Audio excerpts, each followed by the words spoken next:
नमस्कार। आज का पाठ है कक्षा 8। पुस्तक का नाम है भारत की खोज, जवाहरलाल नेहरू द्वारा रचित, और इसमें पहला अध्याय है अहमदनगर का किला। तो आज हम ये अध्याय पढ़ेंगे, अहमदनगर का किला। पहले इस अध्याय के विषय में, लेखक के विषय में थोड़ा सा जान लेते हैं। इस पाठ के लेखक हैं जवाहरलाल नेहरू। जैसा मैंने बताया, जवाहरलाल नेहरू ने 3 कृतियों की रचना की थी: विश्व इतिहास की झलकियाँ, आत्मकथा और भारत की खोज। भारत की खोज मूल रूप से अंग्रेजी में थी, जिसे हम कहते हैं discovery of India. Discovery of India नाम से लिखी थी, और इसका हिंदी अनुवाद है भारत की खोज। इनमें से जो पहली कृति मैंने आपको बताई, विश्व इतिहास की झलकियाँ, ये उस समय हमारे प्रथम प्रधानमंत्री पंडित जवाहरलाल नेहरू ने अपनी पुत्री इंदिरा गांधी नेहरू के लिए लिखी थी।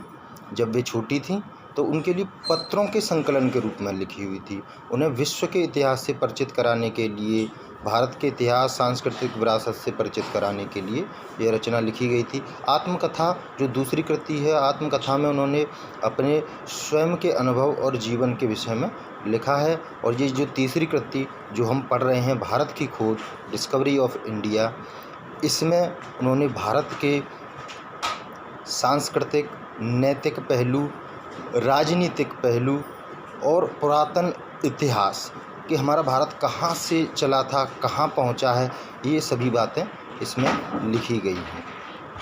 ये मानव इतिहास को समझने के लिए कृति है। इससे हमें मानव इतिहास को अतीत से लेकर अब तक समझने की दृष्टि मिलती है।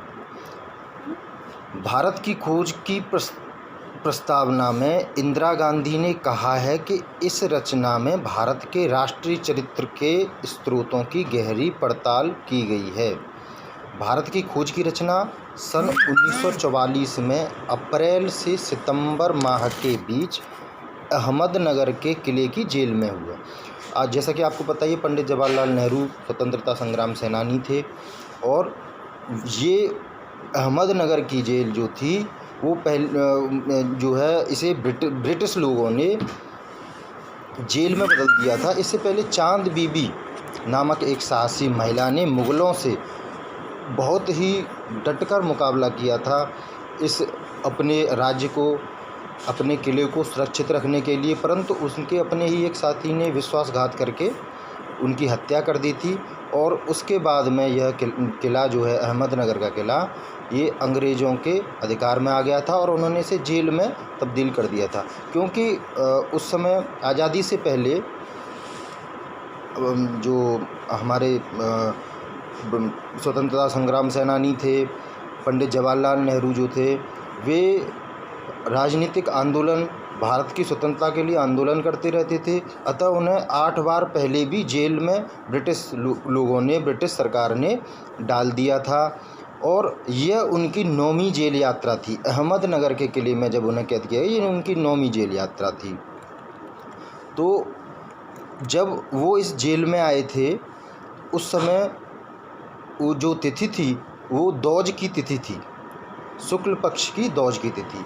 तो वो प्रत्येक रात्रि चंद्रमा को देखते थे, और दौज का चंद्रमा, दूज पाठ में दूज कहा गया है, दूज मतलब दौज का चंद्रमा उन्हें 1 माह पूर्ण होने की सूचना देता था। इसी प्रकार वे 20 मास तक इस जेल में कैद रहे थे। तो ये इसकी प्रस्तावना है। पुस्तक की भूमिका में नेहरू ने कारावास के अपने साथियों को बहुत सम्मान से स्मरण किया है। कारावास के जीवन की कठिनाइयों और कष्टों के बावजूद उन्होंने असामान्य रूप से योग्य और सुसंस्कृत इन सहबंदियों, इन व्यक्तियों के जो सानिध्य है, उन्हें उसे सौभाग्य माना है, अपना सौभाग्य माना है। क्योंकि वे सभी विद्वान थे, राजनीतिक पृष्ठभूमि से थे, देश की आज़ादी के लिए लड़ रहे थे, लेकिन वे अलग अलग संस्कृतियों, अलग अलग विद्वता के स्तर पर काफ़ी ऊंचे थे। उन्हें वे अलग अलग बोली भाषा बोलते थे। प्राचीन भाषाएं जैसे संस्कृत, पाली, अरबी, फारसी, आधुनिक भाषाएं जैसे हिंदी, उर्दू, बंगाली, गुजराती, मराठी, तेलुगु, सिंधी, उड़िया, इस तरह की भाषाएं बोलने वाले, मतलब जैसे हमारे भारत में विविधता में एकता, तो वही दर्शन उन्हें अपने सहपाठियों में होते थे। और वे कहते थे कि इससे मेरे सामने तमाम दौलत पड़ी है, उसे मैं ग्रहण करना चाहता हूँ, लेकिन एक ही बाधा है उस दौलत को ग्रहण करने में कि मेरी सीमित क्षमता, मेरी इतनी क्षमता नहीं है कि मैं इतनी सारी दौलत को इकट्ठा कर सकूं।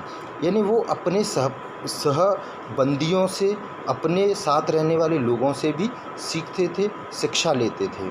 तो ये एक खासियत इंसान में होनी चाहिए। हम भी केंद्रीय विद्यालय में पढ़ते हैं, तमाम पृष्ठभूमियों से बच्चे आते हैं, तो उन सभी से, अपने शिक्षकों से तो हम सीखते ही हैं, उन बच्चों से भी हमें कुछ न कुछ ज्ञान अवश्य मिलता है, क्योंकि वे विभिन्न संस्कृति, पृष्ठभूमियों, विभिन्न बोली भाषाओं के बच्चे होते हैं। और आप अपने सहपाठियों से भी उसी प्रकार सीख सकते हैं, उनकी भाषाएं सीख सकते हैं, उनकी सांस्कृतिक विविधताएं जो होती हैं, सांस्कृतिक पद्धतियां, वो सीख सकते हैं।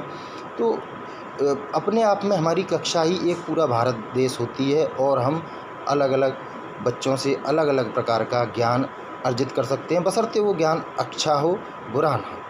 अच्छी बातें सदैव ग्रहण करनी चाहिए। तो आगे चलते हैं। इस पाठ में उन्होंने अपने साथियों के प्रति भी कृतज्ञता व्यक्त की है।